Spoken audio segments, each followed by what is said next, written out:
자네 안 사람이 말이여. 저짝 호라비 집에 드나든다는 소문이여. 자네 안 사람이 바람났다는 소문이 동네에 쫙 퍼졌구먼. 알고는 있어야 할 것 같아서 말이여. 했습니다. 덕수는 이 상황을 듣고 어떻게 생각할까요? 그 말을 들은 덕수는 생각했지요. 그 사람이 그럴 사람은 아닌디. 뭔 사연이 있을겨. 하고 말이지요.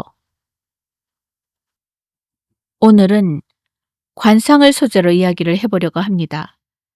관상이라는 영화가 흥행을 하기도 했고, 사람의 얼굴 관상이 운명을 말해주기도 한다는 것은 아주 흥미롭지요.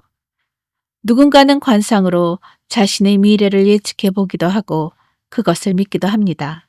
하지만 오늘은 그 얼굴에 새겨진 운명을 보기 좋게 바꿔버린 한 낙천적이고 긍정적인 주인공에 대해 말해보려고 합니다. 그는 어떻게 관상을 뒤집어 버린 걸까요? 그 이야기 속으로 여러분을 초대합니다. 오늘의 주인공은 덕수입니다. 그는 그럭저럭 살아가는 별로 가진 것 없는 사람이었지만 성격만큼은 타고나기를 긍정적이고 낙천적이었습니다. 그에 반해 그의 아내는 자유분방한 성격에 씀씀이가 해펐지요. 어느 날 덕수는 아내의 친정잔치에 가게 되었습니다. 장인어른의 환갑잔치였지요. 잔치집은 구수한 기름 냄새와 흥겨운 장단소리, 그리고 사람들이 웃음소리로 가득했습니다. 덕수는 사람들로 북적대는 잔치마당을 누비며 손님들을 맞이했습니다. 아이고, 먼 길 오시느라 고생하셨슈. 오늘 맛난 음식 많이 해놨으니까 배 터지게 드시고 가셔요. 이렇게 인사를 하는데 손님 중 한 사람이 덕수를 날카로운 눈빛으로 빤히 쳐다보는 것이 아니겠습니까? 지 얼굴에 뭐가 묻었슈? 왜 그렇게 보신대유? 그는 콧구멍이 크고 정면에서 많이 보이니 재물복은 글렀어. 쪽박찰 상이로구먼. 하는 겁니다. 이를 듣고 눈을 끔뻑끔뻑 하던 덕수는 빙긋 웃으며 콧구멍이 넓으니 숨쉬기는 좋겠구먼요. 해버렸습니다. 잔치가 끝나고 집으로 돌아온 아내는 내가 왜 이렇게 살기가 어렵나 했더니 다 서방님 관상 때문이었네요. 그이는 유명한 관상쟁이라고요. 지금까지 한 번도 틀려본 적이 없대요. 아유, 거기다 대고 뭐 콧구멍이 넓으니 숨쉬기는 좋겠다고요. 내가 콧구멍이 2개니 숨을 쉬지요. 그러면 어쩔 것이요. 그렇다고 죽을 것이요? 나름 살아야지. 관상쟁이 말이 맞았는지 덕수는 하는 일마다 꼬여갔습니다. 그 애는 흉년이 들어 소출이 반으로 줄었습니다. 엎친 데 덮친 격으로 아내의 해픈 씀씀이로 인해 살림은 더욱 궁핍해졌습니다. 아유, 내가 시집을 잘못 왔지. 지인즉 관상을 보고 시집을 왔어야 했는데 성격 좋고 착하다는 말에 넘어갔으니 내 발등을 내가 찍었어. 아내의 그런 불평에도 덕수는 그저 허허 웃으며 내가 그렇게 착한겨? 그러면 됐지. 그래도 입에 풀칠은 하자녀. 했답니다. 아내는 기가 막혔습니다. 이 상황에 그런 말이 나와요? 우린 뭘로 먹고 사느냐고요? 아내의 그런 닥달에도 덕수는 묵묵히 할 일을 했습니다. 그런데 어느 날 장에 간 덕수는 이웃집 김서방을 만났습니다. 김서방은 안 됐다는 표정으로 덕수를 보며 넌지시 자네 안 사람이 말이여. 저짝 호라비 집에 드나든다는 소문이여. 자네 안 사람이 바람났다는 소문이 동네에 쫙 퍼졌구먼. 알고는 있어야 할 것 같아서 말이여. 했습니다. 덕수는 이 상황을 듣고 어떻게 생각할까요? 그 말을 들은 덕수는 생각했지요. 그 사람이 그럴 사람은 아닌디. 뭔 사연이 있을기요? 하고 말이지요. 어느덧 동네 사람들에게 덕수의 아내는 행실이 나쁜 여자로 손가락질을 받았습니다. 덕수 그 사람이 등신이여. 어찌 안 사람이 그러고 다니는 줄도 모르고 품고 살까 그래? 덕수 그 사람이 그렇게 몰라 터졌으니 남편 두고도 함부로 돌아다니는겨. 동네 사람들의 그런 쑥덕거림은 덕수의 귀에도 들어갔습니다. 덕수는 생각했습니다. 도대체 뭔 사연인겨? 틀림없이 뭔 사연이 있을겨? 덕수는 궁리하다가 아내에게 넌지시 말했습니다. 저짝 사는 호랍이 말이여. 작년에 이사 온. 아는겨? 아내는 당황하는 기색이 역력했습니다. 무슨 말을 들으신 거예요? 무슨 말을 어떻게 들었는지 모르지만 하고 아내는 사연을 털어놓았습니다. 아내의 말인 즉슨 그 호라비는 아내의 친정마을에 살던 먼 친척이었습니다. 아내는 덕수와 혼인 전에 이 마을에 사는 김부자 집과 혼담이 오갔습니다. 그런데 그 김부자는 아내가 있는 몸임에도 첫 혼인인 척하며 매파를 보냈습니다. 한창 혼사가 무르익어 갈 무렵 이 마을로 이사를 온 그 호라비가 사실을 밝히고 사기 혼담을 막았다는 것입니다. 그 사실을 김부자는 모르고 호라비는 그 김부자의 소작을 하고 있었습니다.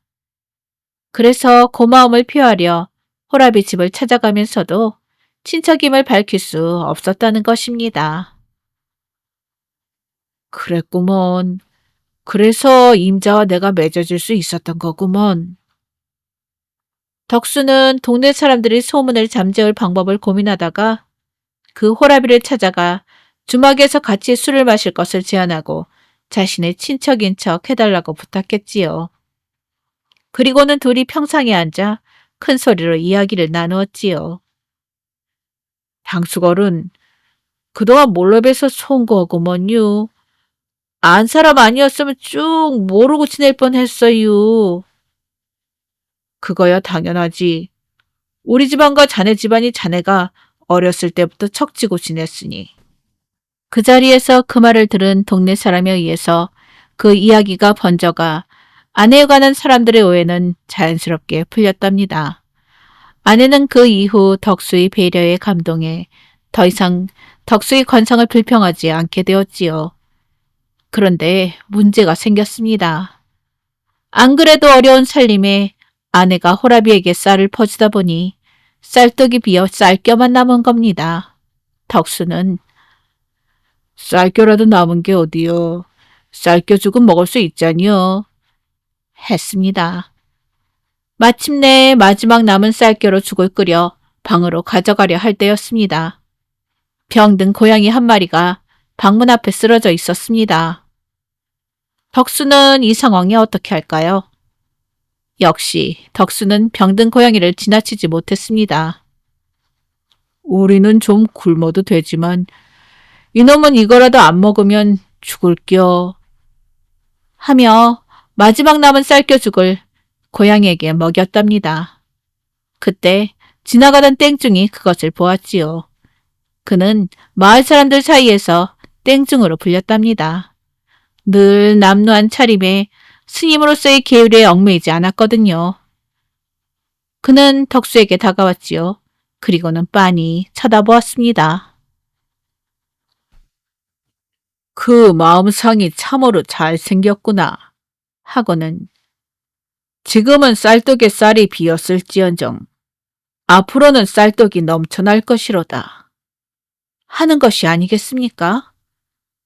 그때 아내가 정직관에서 나오며 소리쳤습니다. 서방님, 쌀떡에 쌀이 가득해요. 덕수는 깜짝 놀랐습니다. 그리고는 땡중을 보았지요. 어찌된 거래요? 방금 한 말 도술이라도 부린 거래요? 소승이 병든 고양이에게 마지막 남은 먹을 걸 주는 마음상에 감복하여 작은 재주를 써본 것이지요. 덕수는 그동안 마을 사람들에게 땡중으로 알려진 스님이 사실은 높은 도력을 가진 스님임을 알아봤습니다. 그리고는 넙죽 엎드려 말했지요. 스님, 지를 제자로 삼아 도력을 전수해 주셔유.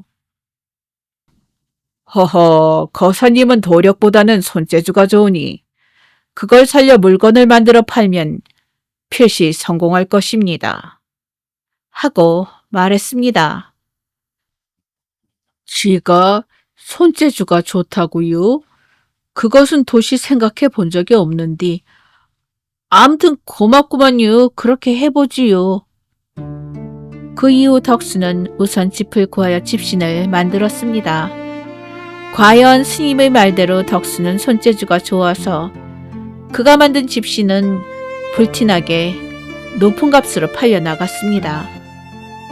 덕수가 만든 집신은 웬일인지 다른 집신들보다 더 오래 신었을 뿐만 아니라 한 번 신으면 그 집신만 찾을 만큼 신었을 때 발이 아주 편했지요. 그러니 사람들은 높은 값을 주고라도 그 집신만 찾게 된 거랍니다. 덕수는 그렇게 모은 돈을 미천 삼아 작은 공방을 만들었답니다. 덕수는 이제 집신뿐만이 아니라 지프로 다른 물건들도 만들게 되었지요. 공방은 규모가 커지고 마을 사람들도 함께 일하게 되었지요. 덕수는 마을 사람들에게도 그만의 비법을 전수해 주었지요. 덕수의 아내는 아주 신이 났습니다. 그 유명하다던 관상쟁이도 엉터리야. 쪽박은 무슨 쌀떡이 넘치다 못해 광을 가득 채우는구만.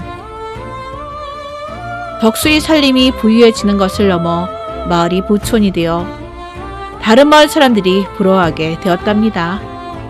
어느 날 덕수가 친정잔치에 갔을 때 덕수에게 관상을 읽어준 관상쟁이가 마을을 지나가다가 덕수를 보게 되었지요. 그는 덕수의 집이 부유한 것을 보고 놀랐습니다. 분명 쪽박찰 상이었는데 이렇게 부자가 되다니 놀랍군 하며 새삼 덕수의 얼굴을 쳐다보았습니다. 분명 얼굴 관상은 그대로인데 이상하군 하고 고개를 갸웃하더니 아, 그렇군. 내가 얼굴 관상은 보면서 마음상은 놓쳤던 게야 라고 말했습니다.